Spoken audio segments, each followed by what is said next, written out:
Oh, you? Scousers. Great. How's your best Scouse accent? Yeah, I'm really on the spot. But we keep it in mind, and then you're just gonna hear it. It's just gonna sink in, but not on the spot, but like, I'll be answering a question, and then I'll just So if I start talking in a Scouse accent... I'm not gonna mimic you. No. Will that help influence it? No, I'm influenced. Oh, okay. I just, like, on the spot, I feel pressure. But then I'll be talking.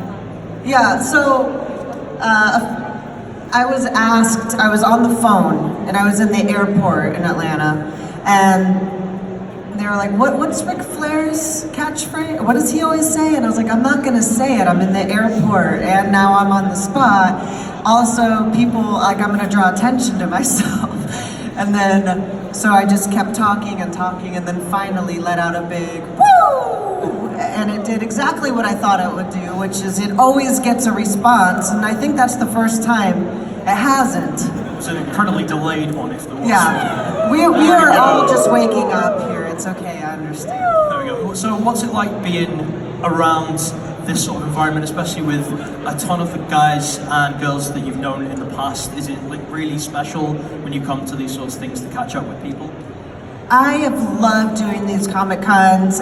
When I was wrestling full time, you guys got to see me through a screen. I was in your living room every week, but it's a bit of not a personal connection because we're protected. We're always in an arena, hotel, airport, and there's not a lot of, other than the crowd response, we don't get a chance to meet and make eye contact with the fans. And if we do, when we're doing autograph sessions in the WWE, there's like 3 security on either side, and they're pushing you through the second you don't get to ask a question or say anything. So now getting to do these and getting to chat with the people who I was able to influence and also listen to them tell the stories about what my matches and stuff meant to them. It's really great. I have a really good time doing them. And of course your signing station is of course right next to Christian, and the history you guys have in the first 2 TLC matches, of course at SummerSlam and at WrestleMania X7. How important to you was it for you to be a part of those matches?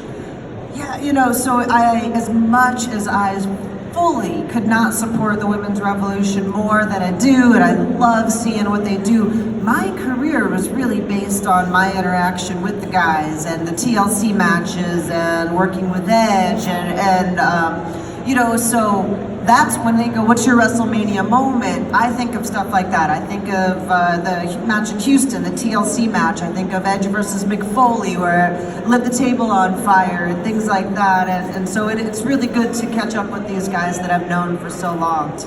So of course it was TLCs, they were monumental moments, but one of the other biggest monumental moments of your career was when you and Trish became the first women to main event Raw. What did that, yeah. Let's, hold on, we're gonna do it over again. Pose the question and then give a pause, and then we'll all participate, yeah? So, you and Trish Stratus became the first women in history to main event Raw.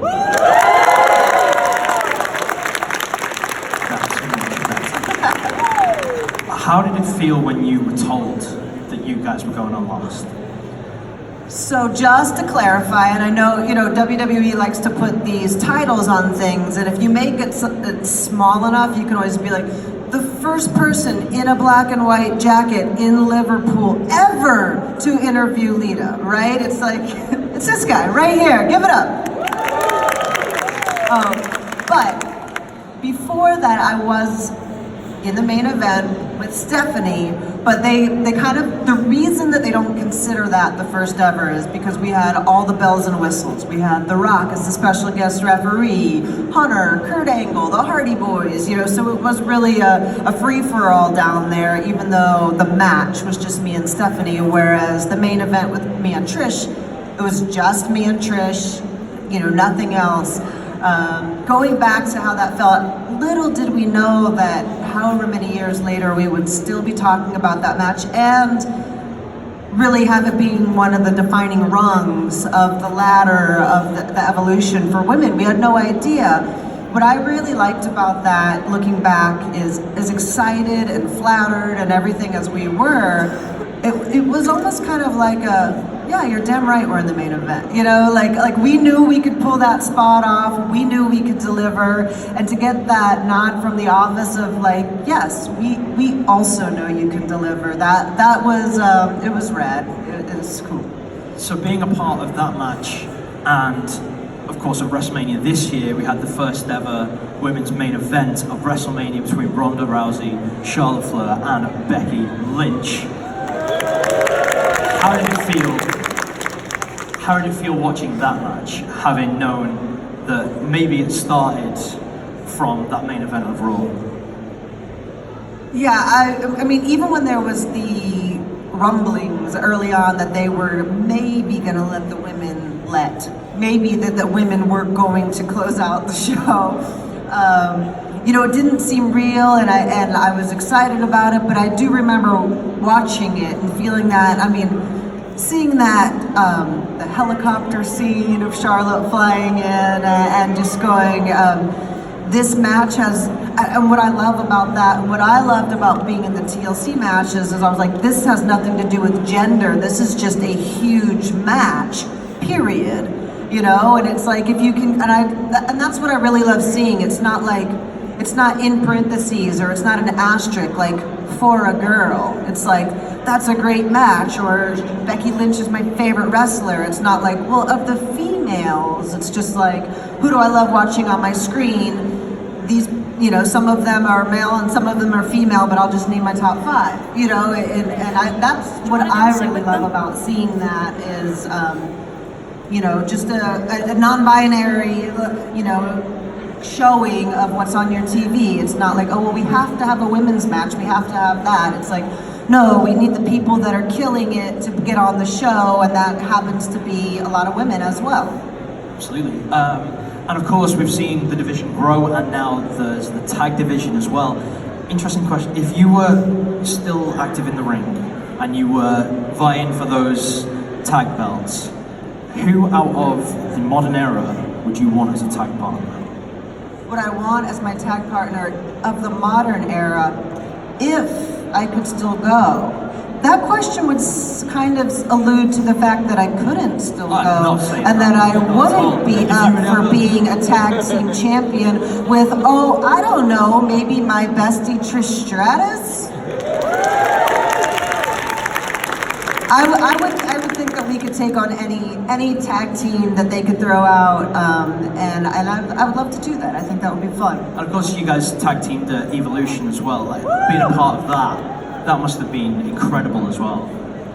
So I loved being part of Evolution, and what I also loved about it is, first of all, they called me with some heads up so I could actually train and get ready to be in the ring. And number 2, I loved, you know, our match. It was no pressure. It was like a fun opener. You know, it was Mickey and Alicia Fox. Like, it wasn't like this big prove yourself and really, you know, go toe to toe with these like hottest people of the current roster. It was just like, we're just gonna go out there and have a fun match. You know, so I can't say there was a lot of pressure, and the crowd was super hot, and we were on first, and then I got to go, well, that was fun, and now I wanna sit and watch what these current women are doing, and I get to watch the show, and I just happened to have opened it as well, and that was kind of how I approached it. I didn't feel super nervous.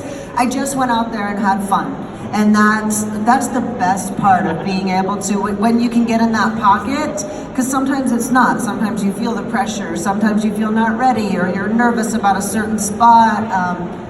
We just went out and had fun. The crowd had fun, and then we got to watch the rest of the show. What was your favorite match from that card, apart from your own? Oh my God, the Iron Woman match. I mean, I watched that whole match from the crowd, and I love doing that. I've watched so many matches. There's a thing backstage at WWE where it's almost like you're supposed to watch the monitor, and sometimes it's loud or you can't hear, and it's almost like it's class, right? It's like roll call. It's like, oh, I don't see, you know, this is like a way to get heat, like so-and-so's not watching the show.